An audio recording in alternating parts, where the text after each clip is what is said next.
Hi friends, आज मैं आप लोगों को साइंस के जो बचे हुए क्वेश्चन थे क्लास 10th के 3rd नंबर का, 4th नंबर का और 5th नंबर का, वो उसका सॉल्यूशन मैं आज आप लोगों को दूंगा। पिछली क्लास में या पिछले वीडियो में मैंने 1st और 2nd नंबर के क्वेश्चन का सॉल्यूशन आप लोगों को दिया था कि उसके आंसर क्या होंगे साइंस के क्लास 10th का, और आज जो बचे हुए क्वेश्चन है उसका आंसर मैं आप लोगों को दे रहा हूँ। यदि आप लोगों को क्लास अच्छी लगेगी तो प्लीज़ चैनल को सब्सक्राइब कीजिएगा और ज़्यादा से ज़्यादा फ्रेंड को शेयर कीजिएगा। तो चलिए आते हैं क्वेश्चन नंबर 3rd पे।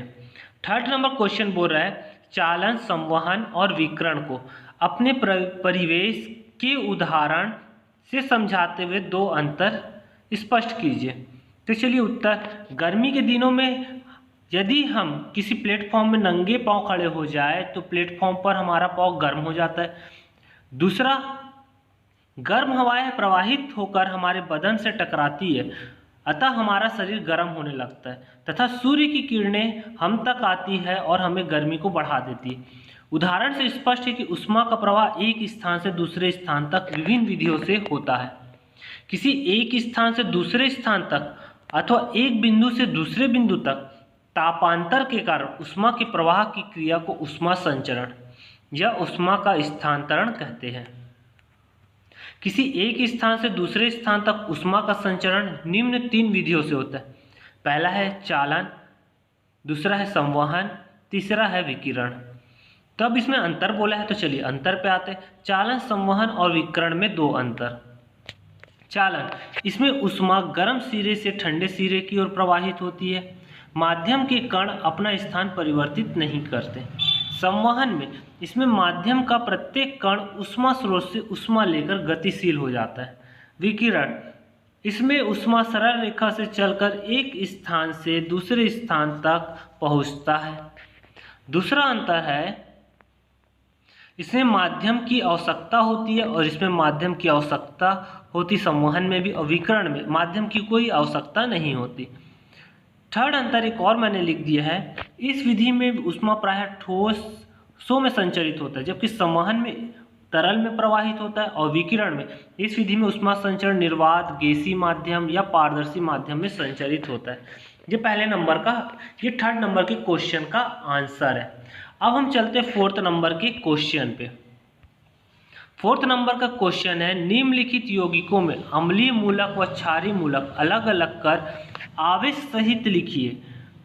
ये 5 हम लोग को रासायनिक अभिक्रिया दिया हुआ है, यानी सूत्र दिया हुआ है यौगिक, उससे हमें अम्लीय और क्षारीय मूलक के बारे में बताना है। कौन अम्लीय मूलक है और कोई क्षारीय मूलक है।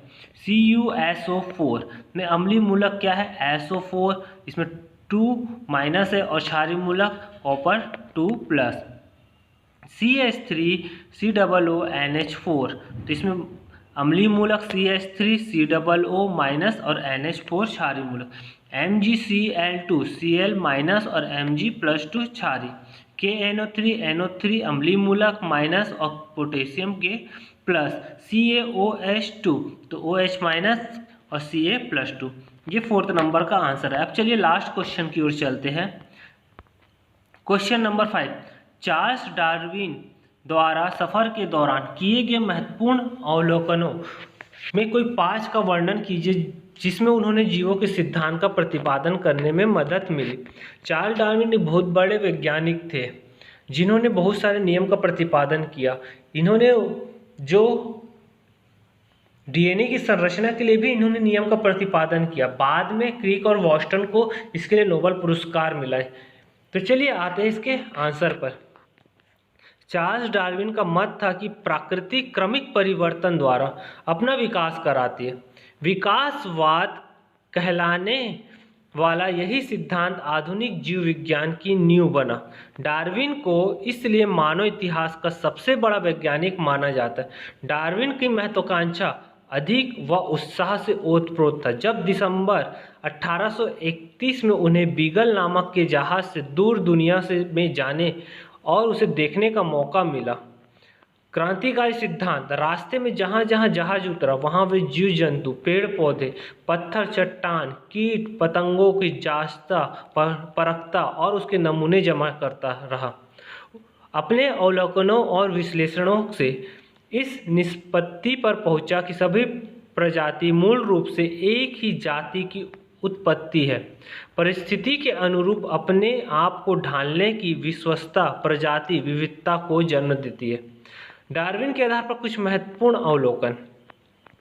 डार्विन ने पाया कि हर तरफ संघर्ष है, मारो या मरो, जो बच सकता है वो बच रहा है, भौगोलिक जरूरत के अनुसार ढल गया है वही जीव बच जाता है।